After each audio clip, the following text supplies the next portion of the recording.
네, 한국청소년상담원의 금명자 교수님입니다. 어서 오십시오. 반갑습니다. 안녕하세요. 짱가 선생님이세요. 그죠? 네. 어떻게 짱가 선생님이라는 별명이 붙으셨나요? 저도 우연치 않게 그런 이름을 받게 되었는데요.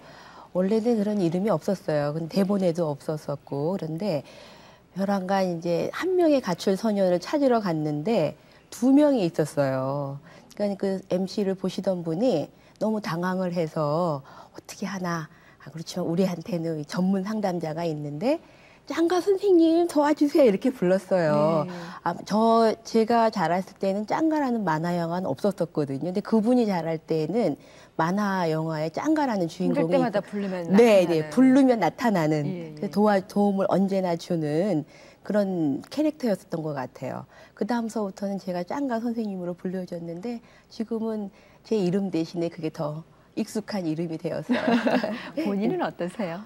처음에는 참 낯설었죠. 제가 잘 모르는 사람이니까. 그런데 그 의미가 항상 도움을 요청하면은 정의롭게 나가가서 같이 도와주고 또 많은 사람들이 저를 그렇게 기억해 주시니까는요. 명자라는 촌스러운 이름보다는 훨씬 나은 것 같아요. 어떻게 아버님 속상하시겠어요? 네.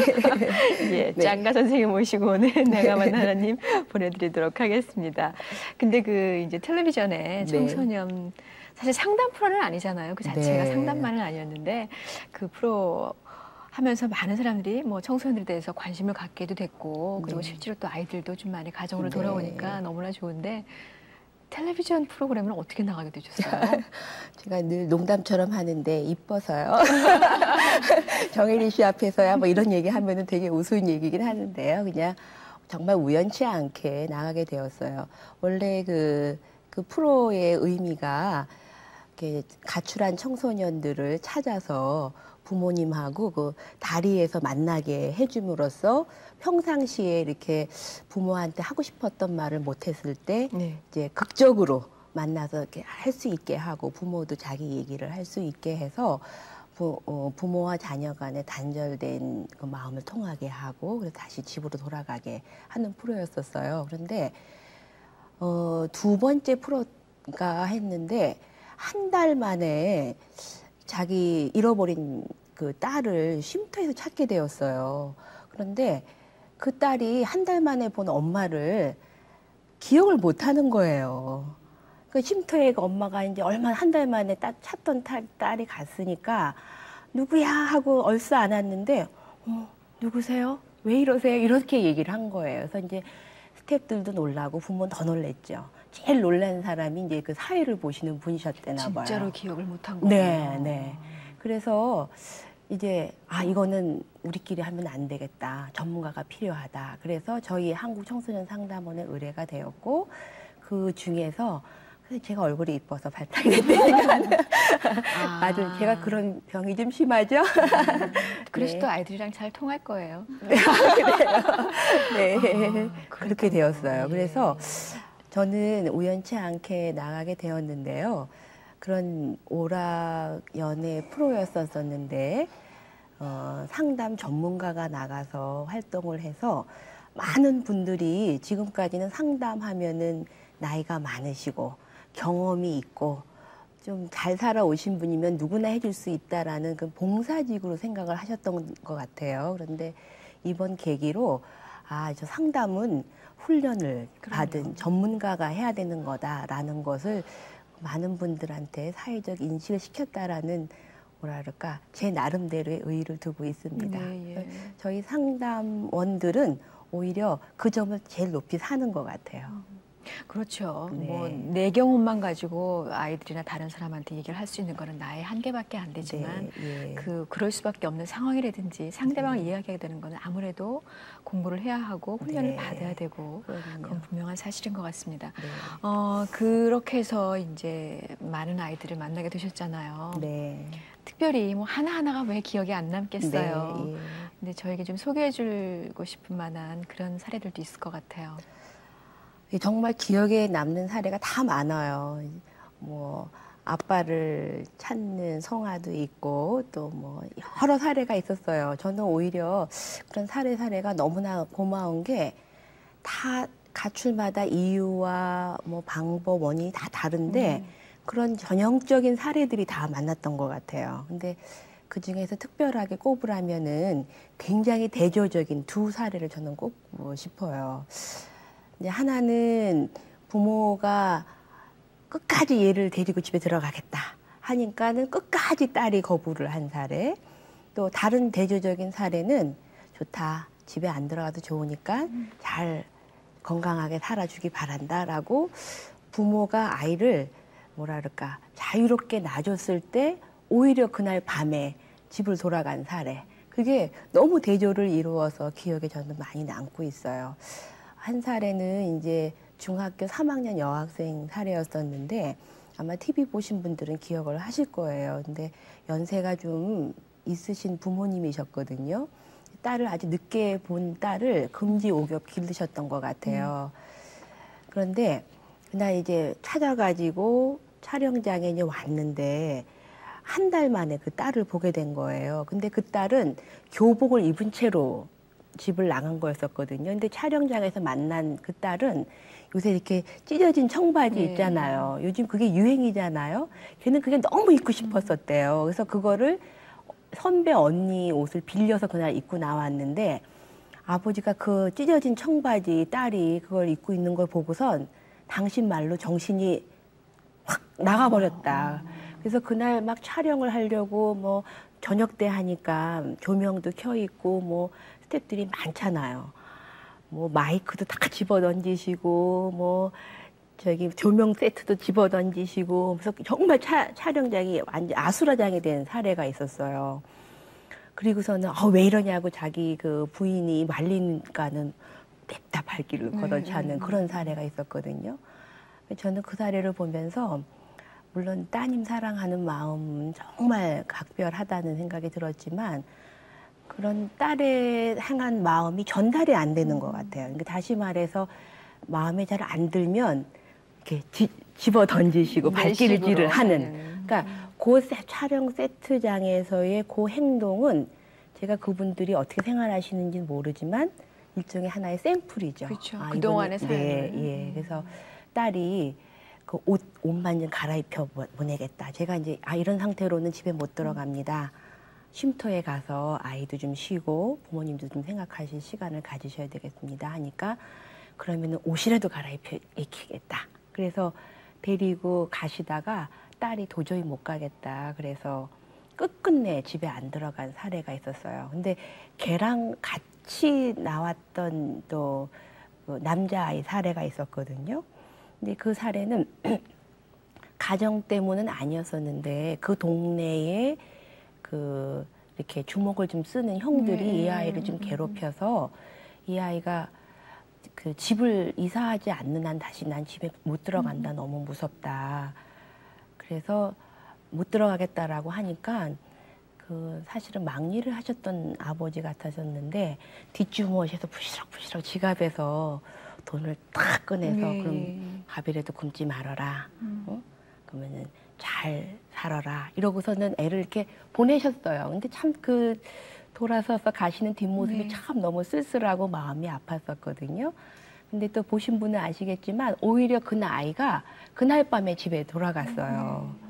그래서 아빠랑 같이 이렇게 지내고 그 다음에 아주 아이가 말끔히 변해서 한 번 더 촬영한 그런 케이스가 있었었는데 두 사례가 너무 대조를 이루는 거예요. 잡으려고 하니까 애는 달아나고 놔주니까 아이는 다시 들어오고 그게 아마 가출의 근본 그런 테마가 아닐까 저는 그런 생각을 했어요. 부모와 자녀 간에 이게 놔주는 그런 연습이 잘 안 됐기 때문에 아이들이 나가는 거고 그분은 극적으로 거기서 놔줬기 때문에 아이가 물리적으로는 왔다 갔다 하지만 마음이 부모한테 갔던 거 아닌가 이런 생각을 좀 해봅니다. 그게 뭐 비단 청소년들의 그러니까는 자녀와 부모들 간의 문제뿐이 아니라 모든 그 사람의 관계 특히 사랑이라는 게 나는 잡으려고 했는데 사실은 구속이 되어 있는 그런 경우가 있다라는 걸 그 프로를 통해서 저희 같이 느낄 수 있을 것 같은데 근데 선생님 케이스는 원래 상담을 시작하셨던 분은 아니셨잖아요. 워낙에 공부는 간호학을 하셨죠. 네, 저요? 예, 예. 대학교 입학할 때는 간호학으로 입학을 했는데요. 대학교 한 3학년 때쯤 마음이 바뀌어서 심리학과 가려고 이제 준비를 했고, 정말 전공은 이제 심리학을 한 거죠. 예. 심리학 중에서도 상담 심리학을 해서 여기까지 오게 된 거예요. 근데 아마 많은 분들이 그러시죠. 왜 간호학을 했다가 전공을 바꿨느냐고 이런 얘기를 하시는데, 저는 원래 이제 아기 때서부터 교회 생활을 해서 머릿속에 착한 일을 해야 된다, 뭐 좋은 일을 해야 된다, 이런 건 늘 머릿속에 있었던 것 같아요. 근데 제가 이제 중학교를 개성여중을 다녔어요. 근데 개성여중이 어디 있냐면은 명동 성당 옆에, 지금은 없어진 학교예요. 그런데 거기 다니는데 그 당시에 그 자리에 성모병원이 있었어요. 그래서 교문에서부터 병원 그 사이에 간호원 기숙사가 있어서, 그 당시에는 간호사가 아닌 간호원이었거든요. 그렇죠.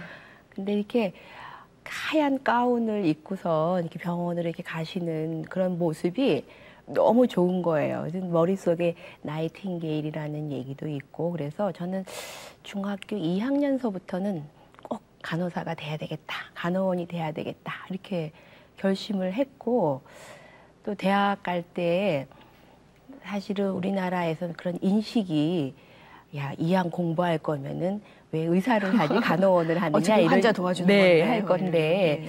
그런 얘기를 많이 하셔서 저희 부모님도 그렇고 선생님들도, 야, 그 정도의 성적이면 의대 가고도 남는데 왜 그 간호학과 가느냐 그러는데, 저는 한 번 결심하면 잘 바꾸질 못하는 것 같아요. 그래서 이제 중학교 때 결심을 했기 때문에 저는 간호학과 갑니다. 그래서 이제 간호학과를 가게 되었었어요. 그랬는데 막상 간호학 공부를 하다가 보니까 정말 의대만큼 공부 많이 하고 또 외우는 게 너무 많은 거예요. 외우는 게 너무 많은데 전부 뭐 몸의 구조라든지 뭐 건강과 관련된 얘기를 하는데 뭔가 아쉽다라는 생각이 좀 들더라고요. 지금 저는 그때 제 마음의 변화를 모든 그 대학생들, 한 20세 전후로 있는 젊은 사람들한테 생기는 일이라고 생각하는데, 저는 제 나름대로 굉장히 자존심이 강했던 것 같아요. 자부심이 있었는데 막상 대학교에 가니까 제 그 좋은 뜻 있잖아. 이렇게 의사 뭐 다른 사람으로부터 인정받는 것보다도 이렇게 조금 밑에서라도 해주는 사람에 대한 저는 인정이 있을 줄 알았거든요. 근데 그게 잘 안 됐었어요. 제가 그 20세 때 남이 저를 잘 인정해 주질 않는 거예요. 저의 그 숨어 있는 깊은 뜻을. 아마 그런 데에 대한 갈등 때문에 제가 아마 전과를 하려고 하지 않았을까. 다시 말해서 제 그 스스로의 자존심하고 잘 안 맞았던 것 같아요. 근데 그걸 겉으로 빙자했을 때는 육체적인 것뿐만 아니라 심리적인 것도 필요해 하지만 제 내면에서는 아마 이제 그런 부분도 있었던 것 같아요. 그래서 이제 심리학 공부를 이제 준비를 하고 대학원을 심리학과를 가게 된 거죠. 근데 심리학도 굉장히 전공이 많아요. 상담뿐만이 아니라 뭐 여러분 잘 아시지만 발달도 있고 그렇죠. 사회 제가 공부한 학교에서만 해도 12가지 전공이 있거든요. 많은 분들이 왜 상담 심리학이냐라고 얘기를 했을 때 저는 이제 간호학 공부를 했기 때문에 병원에 있긴 싫더라고요. 그래서 임상심리학은 아니다. 그렇지만 누군가를 직접 도와주는 건 꼭 하고 싶다. 그래서 이제 상담 심리학을 하게 된 거예요. 네. 아까 정말 말씀해 주셨던 것처럼 처음에는 그 육체의 회복을 돕는 그런 간호사가 되고 싶으셨는데 결국은 이제 그 마음의 회복을 돕는 그런 회복사가 되어 계세요. 지금. 근데 뭐 그 전에 그 간호학 공부를 했던 것조차도 그 이 과정까지 오면서 하나님께서 다 쓰셨을 거라고. 그래요. 저는 그런 생각을 합니다. 네. 청소년들하고 참 많이 만나고 그러셨잖아요. 근데 우리 상담이라는 게 특별히 이렇게 상담 와서 같이 하다 보면은 그게 뭐 다 항상 좋게만 되고 다 그 순간에 해결이 되고 그러는 것만은 아니지 않습니까? 네, 그렇죠. 어떠세요? 그런 것 때문에 또 오는 갈등, 마음 아픔도 참 많이 있으실 것 같아요. 이제 보통 그게 제일 큰 어려움 중에 하나죠. 기왕 도와주기로 했으니까 다 도움을 받고 저도 변화하고 도움을 받으면 저는 다른 보상은 없고 그게 저한테 굉장히 중요한 보상이거든요. 예. 근데 그렇지 못할 때가 더 많이 있어요. 그런데 이제 사람들이 그 변화하지 이제 못하는 것을 이제 보면서 저는 이제 그게 제 전문적인 문제일 수도 있죠. 근데 늘 그 상담하는 사람들은 그 점을 어떻게 생각을 해야 되는가라는 걸 깊이 생각을 하고 나중에는 우리가 소위 말하는 게 탈진 현상이 생길 때도 있어요. 성공하지 못해서 괴로울 때도 있지만 많은 분들이 그런 질문을 하세요. 아우, 맨날 선생님은 와서 힘들고 어렵다라는 얘기를 듣는데 선생님 힘들고 어려운 건 어떻게 하세요? 라는 얘기를 하시는데 그걸 우리가 이제 상담자의 번아웃, 탈진이라고 얘기를 하거든요. 그래서 그 점에 대해서 늘 전문가로서 늘 저 자신을 살피고 또 그렇게 정말 아웃되지 않도록 늘 애쓰게 돼요. 상담자를 훈련하다가 보면은 상담 훈련 1년 차들은 굉장히 자신감들이 많아요. 뭐든지 할 수 있을 것만 같고 한 동기가 크니까. 근데 2년 차 훈련생들은 굉장히 죄책감이 깊어져요. 왜냐하면 해보니까는 잘 안 되는 거거든요. 마음대로 안 돼서 2년 차는 조금 자신감이 떨어지고 혹시 나 때문에 저 사람이 도움 못 받는 건 아닌가, 왜 잘 못해서 하는 것 때문에 죄책감과 그런 자신감이 좀 떨어지죠.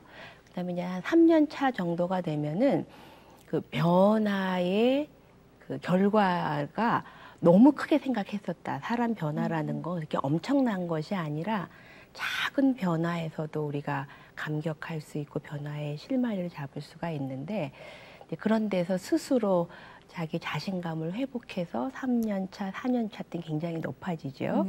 그러니까 실패하는 경우가 많이 있다고 하더라도 그것은 완전한 실패가 아니라 분명히 그분한테 중요한 그 삶의 어떤 한 순간이었다라는 의미가 주어져서 그렇게 크게 상처받거나 그러지는 않는 것 같아요. 선생님 네. 지금 몇 년 차 되셨죠? 저는 83년부터 시작을 했거든요. 20년 꼭 차. 20년이 됐어요. 네. 20년 차의 답변이었습니다. 어떤 이제 아마 젊으신 분들이 보면은 아유 저 사람은 저렇게 물도 안 먹고 맞아요. 그런 얘기 하실 것 같아요. 네. 근데 그게 경험의 결과 아닐까 싶어요. 네. 네. 그 상담 철학이라고 얘기해도 될까요? 그거를 스스로의. 네.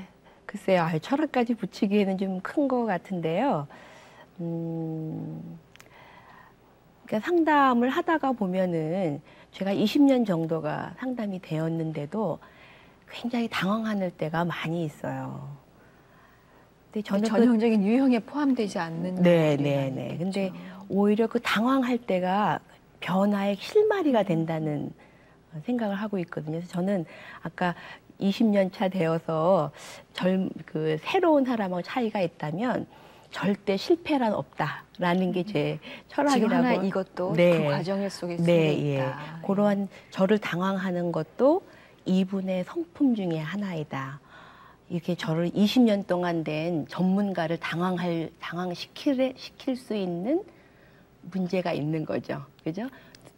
두 사람이 처음 만났는데 그 사회적으로 이렇게 그냥 좀 마음에 안 들어도 넘어갈 수가 있는 건데 자기를 도와주려고 딱 만난 사람을 당황하게 한다든지. 저도 이렇게 이 정도 나이 먹었으면은 사회적 흐름에 대해서도 어느 정도 알고 있는데 제가 당황한다든지 한다는 것 자체가 아마 이분의 중요한 문제 중에 하나일 거다라고 생각이 되어서 그거서부터 시작을 하면은 대체적으로 문제의 핵심에 들어갈 때가 많이 있어요. 그렇군요. 네. 예. 지금 하니까 생각나는 사례가 하나 있는데요. 얼마 전에 만난 청소년 사례였었어요. 근데 아이가 한 오후 2시쯤 됐는데 졸려 하더라고요. 이 상담을 하는데. 그래서 저는 그래, 너는 졸릴 때 어떻게 해서 잠을 깨니? 하고 제가 물어봤어요. 제 생각에는 뭐 꼬집어요, 뭐 세수를 해요, 뭐 운동을 해요, 그런 답이 나올 줄 알았거든요. 그랬더니 얘가 이렇게 탁 저를 보더니만 깜짝깜짝 하더니만, 어머 선생님 오는 졸음을 왜 깨요? 그러는 거예요. 제가 너무 놀랬죠. 잠을 깨는 방법을 얘기할 줄 알았는데. 전 그냥 자요. 뭐 이렇게 얘기한다. 그러네. 그냥 자요. 그러세요? 얘기할 수도 있고. 그런데 걔는 어머 오는 졸음을 왜 깨요? 하고 굉장히 당돌하게 얘기를 하는 거예요. 그래서 제가 뒤통수를 한 대 딱 얻어맞았다는 느낌이 들더라고요. 그래서 너 금방 선생님 당황하는 거 봤지? 선생님 너무너무 당황됐어. 선생님은 네가 이런 답을 해줄 줄 알았거든. 야, 근데 이렇게 선생님, 이렇게 전문 선생님을 당황시킬 너 정도의 힘이면은 너네 엄마도 굉장히 당황시켰겠다. 네 선생님도 많이 당황시켰지. 그래서 제가 그 아이가 굉장히 당돌하고 이렇게 흐름을, 그러니까 기존의 흐름보다는 새로운 흐름을 가지려고 애쓴다라는 거를 그 순간에 알게 그 아이를 되었어요. 알게 네, 알게 되었어요. 계기가 되는. 그래서 그런 당황한 순간이 저한테는 오히려 굉장히 중요한 계기가 되는 것 같아요. 그래서 철학이 있다면 상담자 자신이 자기를 돌아보고 자기의 변화를 가지고 상담에 활용한다. 그래서 상담은 실패하지 않는다. 뭐 그런 게 있는 거죠. 실패한 상담이란 없다. 예, 알겠습니다. 새벽에 무릎을 꿇고 하루를 시작하는 귀한 집사님, 김명자 교수님 모시고 오늘 내가 만난 하나님 보내드리고 있습니다. 그렇게 가족이 대가족이셨군요. 글쎄요, 저희 집이요. 지금은 저랑 저희 이제 3대만 사는데요. 그전에는 5대? 올해에 이제 시 증조 할머님이 돌아가셔서 그리고 한 10년 전에 시 할머님이 돌아가셨어요. 그래서 5대가 같이 살았었는데, 올해로 이제 2대가 끊겨지고 이제 3대가 남았습니다. 네. 근데 저는 이제 밥 먹고 일하러 나가고 공부하러 가니까 괜찮은데 저희 시어머님이 아주 고생 많이 하셨죠. 저도 이렇게 상담하고 예수 믿는 사람이지만 만만치 않은 며느리잖아요. 그래서 며느리도 모시랴. 또 시할머니, 시어머니 모시랴. 우리 저희 어머님이 굉장히 고생 많으셨죠. 뭐. 네. 어머님 칭찬부터 하시는 분이니까 어떤 며느리인지 알겠습니다. 예, 신앙 얘기 좀 들을게요. 네. 글쎄요. 새벽 예배 아까 우리 목사님께서 얘기를 해주시는데 어렸을 때부터 주일 학교는 네. 다니셨다고. 저희 부모님은 원래 믿지 않으셨던 분이세요. 지금은 우리 친정 부모님이 이제 장로님이고 권사님이시고 해서 정말 성격만큼 열심히 믿으시는 분이신데 제가 어렸을 때는 믿지 않으셨는데 그 당시에 저희 친정엄마가 이런 생각하셨던 것 같아요. 살림이 어려우니까 유치원을 따로 보낼 수는 없으니까 교회 유치원에다가 데려다 놓으면은 교회가 나쁜 소리는 안 하겠지, 좋은 소리는 하겠지 싶어서 교회 유치원에다가 이렇게 주일날이면 데려다 놓고 그러셨대나 봐요. 근데 저희가 그 당시에 명동에서 을지로 이런 데 살았어요. 그래서 수표교회 제가 유치부 출신이에요. 이제 봤더니 굉장히 좋은 교회 출신이더라고요.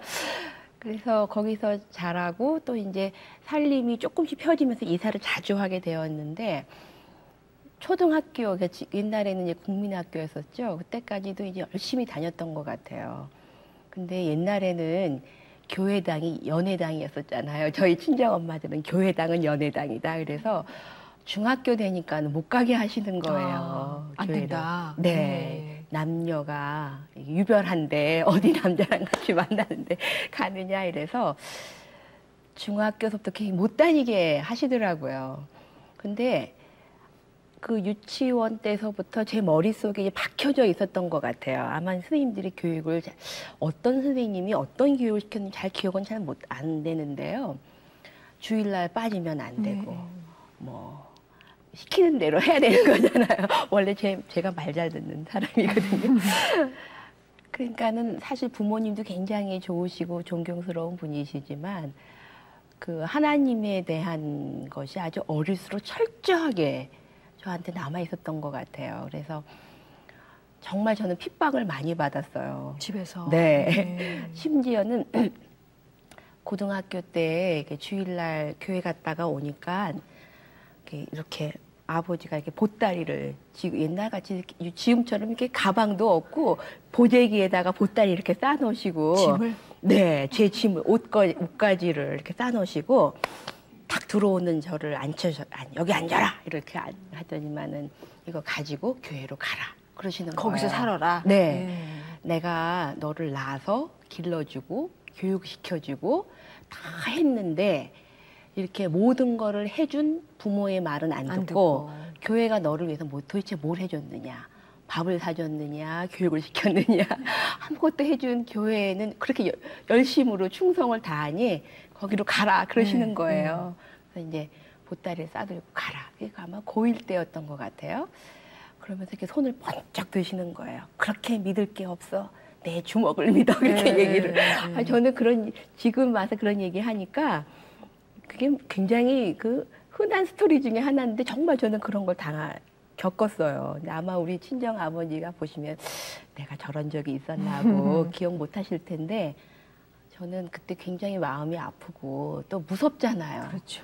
부모한테로부터 이렇게 나가라는 얘기를 듣는다는 게 그렇다고 이제 교회 다니고 하나님 믿는 것도 저버릴 수 없으니까 정말 그런 갈등이 저한테는 늘 중요한 테마였던 것 같아요. 어느 것도 버릴 수 없는 양쪽에서 하나를 선택해야만 하는. 그게 저도 아까 잠깐 그 꿈 얘기했었는데 그 테마가 저한테 늘 그렇게 있었는데 그렇게 해서 그런데도 이제 울고불고 그러다가 이제 한 몇 주 정도는 탁 이제 좀 죽어서 이제 집에 이렇게 있다가 또 막 이제 교회 나가려면은 뭐 방 청소도 더 잘하고 뭐 더 말도 잘 듣고 막 이러고선 이제 싹 또 교회 갔다가 오고 그래서 친정 엄마가 그런 기억을 하시더라고요. 아주 너무너무 애처로웠다고 저 교회 가려고 벌써부터 이렇게 바지런 떠는 게 보인대요. 너무 애처로웠는데 그렇지만 부모 입장에서는 당신 말을 안 듣는 거는 좀 딱딱하시지 괘씸하다고 생각하시잖아요. 예, 하셨던 것 같아요. 예. 그래도 어렵지 않게 그렇게 어렵게 교회를 다녔는데 글쎄 항상 계기가 있죠. 제가 한 10년 전쯤에 이제 제가 늘 상담자니까 제 인생을 늘 돌아보죠. 제가 지금 어디쯤에 와 있나, 지금 뭐를 하고 있나, 뭐 제대로 살고 있나 이런 거를 늘 사실 상담자들은 늘 자기를 돌아보는 게 습관인데 아마 그게 이제 성령이었다고 저는 생각이 들어요. 왜냐하면 그런 어려운 가운데서도 이게 삶을 혼자서 지내오지 않았다라는 게 이렇게 딱 퍼즐 맞추듯이 이렇게 딱 되는 순간이 있었는데 그게 뭐냐 하면 제가 개성 여중을 나왔어요. 그리고 고등학교는 이화여고를 나왔거든요. 이렇게 제 이제 이력이 나오는데 저희가 살았던 곳이 왕십리 쪽이에요. 그래서 그때 제가 이제 이렇게 이렇게 돌려서 평준화가 아니라 이렇게 뽑아서 옛날에 가는 뺑뺑이 한다고 네, 했죠. 뺑뺑이 그 말이 뺑뺑이 한 게 2년 차예요. 근데 이제 전부 다 이렇게 신설학교들이 저쪽에 뭐 성수, 명성 이렇게 왕십리 쪽으로 전부 뽑혀서 갔는데 저는 전교에서 3명만 개성여중이 된 거예요. 이렇게 시내 쪽으로 나온 거예요. 근데 개성여중이 천주교 학교였거든요. 그래서 그 명동 성당이 있어서 많이 접하게 되고. 네, 그 수업 시간에 이제 종교 시간도 있고 또 이렇게 학교 갈 때마다 등교할 때마다 성당에 들려서 이제 기도하고 가고 나와서 기도하고 가고 그랬었어요. 이화여고도 미션 스쿨이잖아요. 네, 예. 그래서 아마 제가 그런 미션 스쿨을 다니지 않고 그냥 교회 생활만 하면은 아마 중간에 끊어졌을 것 같아요. 그런데 학교에서 늘 성경 공부라든지 또 교회를 성당이던 교회이던 늘 매일 한 번씩 기도하는 게 습관이 된 것 같아요. 지금 생각하면 무슨 기도했을까라면 하도 기억 안 나는데 아마 뭐 하나님 뭐 공부 잘하게 해주세요, 뭐 말 잘 듣게 해주세요, 뭐 착한 사람 되게 해주세요, 우리 부모님 믿게 해주세요, 뭐 그런 정도 기도했었을 것 같아요. 그런데 오고 가고 하면서 이렇게 개성여중 나오게 되고 또 이제 고등학교 입학은 더 극적인 것 같아요. 제가 공부를 굉장히 잘했거든요. 네. 근데 저는 얼굴 이제 예쁘시죠? 공부 잘하셨죠? 그 병이 굉장히 심하다고 했잖아요. 근데 이제 그다음 또 이제 중학교는 뺑뺑이였었지만 고등학교는 시험을 보고 들어가는 그 때였었어요. 그래서 저는 뭐 무조건 경기여고 가는 사람이라고 생각을 했다. 이게 원래 순위가 있잖아요. 그랬는데 친정 엄마가 원서를 사러 가셨는데 당연히 저는 경기여고 원서를 사오실 줄 알았어요. 그랬는데 이화여고 원서를 턱하니 사오신 거예요. 그래서 이게 뭐냐고 그랬더니 내가 어디서 점을 봤는데 경기여고 쪽에 무슨 동쪽이래나 무슨 쪽으로 가면은 안 되고 네. 이쪽으로 반대쪽으로 가야지 된다고 그랬다는 그게 거예요. 이화여고예요? 네. 그래갖고 이화여고 원서를 사갖고 오셨어요. 예. 그래서 제가 나는 죽어도 안 간다. 근데 지금은 제가 아주 점 보셨던 분이 용하셨네요. 정말 이화여고를 가셔서 미션 스쿨을 가야 한다는 걸 어떻게 이렇게 알았는지. 그러니까 제가 느끼는 게 그런 점이라는 아주 신앙하고는 전혀 다른 것이지만 그런 걸 통해서도 역사를 하셨다는 거죠. 아마 제가 경구역을 나왔으면 신앙생활을 유지 못했었을지도 모르겠다. 그런 식으로도 하나님이 내 인생에 아주 일일이 간섭을 하시는구나. 그래서 그게 어느 순간 딱 퍼즐이 맞춰지는 거예요. 네. 그래서 그런 삶의 역사가 있었습니다. 네. 그래요. 그렇게 해서 이제 뭐 아까 처음 얘기 들었던 뭐 간호사가 돼야 되겠다 생각부터 네. 해서 아니야 상담을 해야 되겠어 심리사가 돼야 돼 이렇게 말씀하셨는데 그러면서 지금은 그 본인의 삶뿐이 아니라 많은 청소년들의 삶을 다 같이 윤택하게 뭐 청소년이 똑바로 쓴다면 그 가정이 또 정확하게 네. 회복이 되는 건 너무나 당연한 일이고요. 근데 요즘도 끊임없이 뭐 청소년 문제 뭐 이렇게 얘기를 하거든요. 네.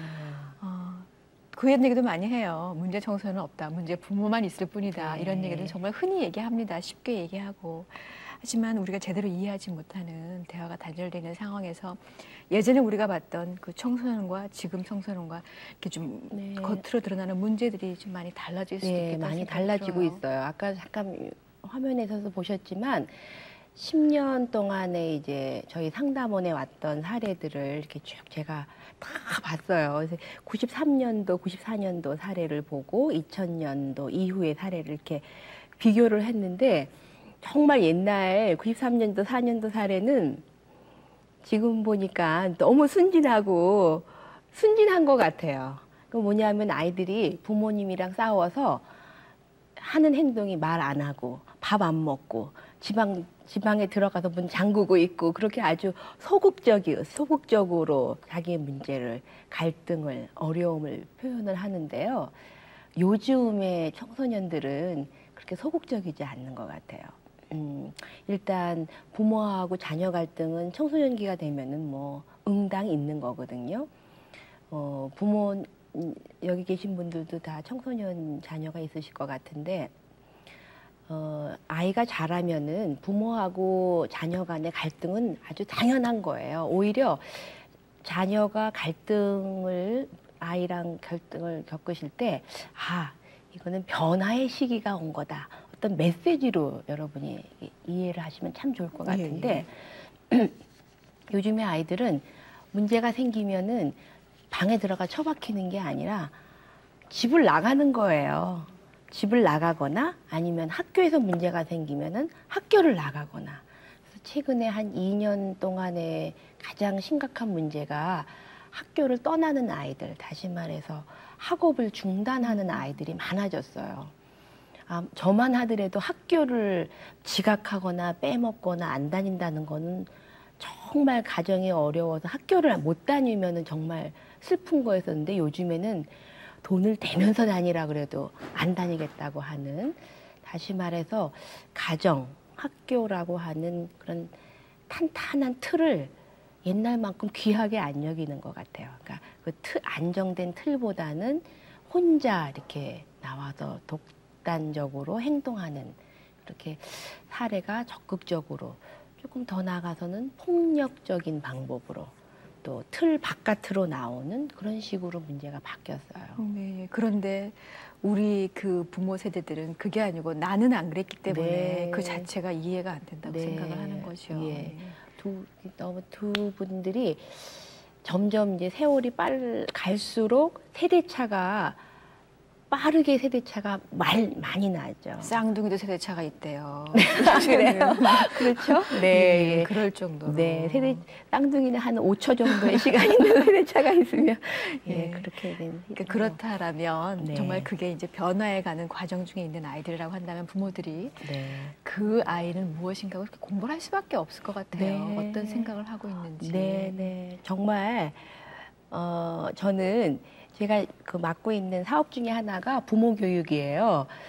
부모 교육에서 많은 분들이 부모 교육을 받으셔야 되는데 아주 제도적으로 국가에서 결혼 신고할 때 부모 교육을 필한 사람을 신고를 좀 받아줬으면 좋겠어요.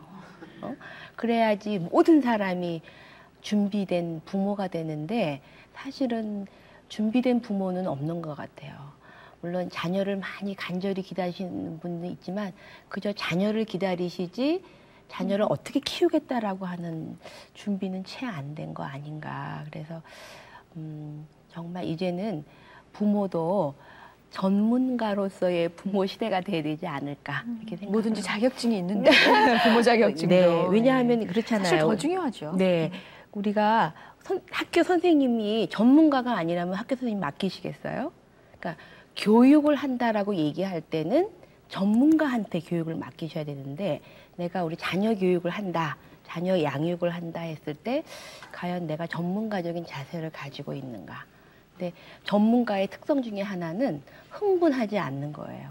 어떠세요? 전문 MC로서 막 일이 막 이상하게 되었을 때 흥분하면은 전부 이상해지잖아요. 그러니까 전문가의 특징 중에 하나는 저는 감정에 휘말리지 않는다라는 게 전문가의 특성인 것 같거든요. 그래서 부모님들이 자기 감정을 잘 조절할 수 있는 만큼의 지식 또 인격 이런 게 굉장히 중요하다고 생각합니다. 네.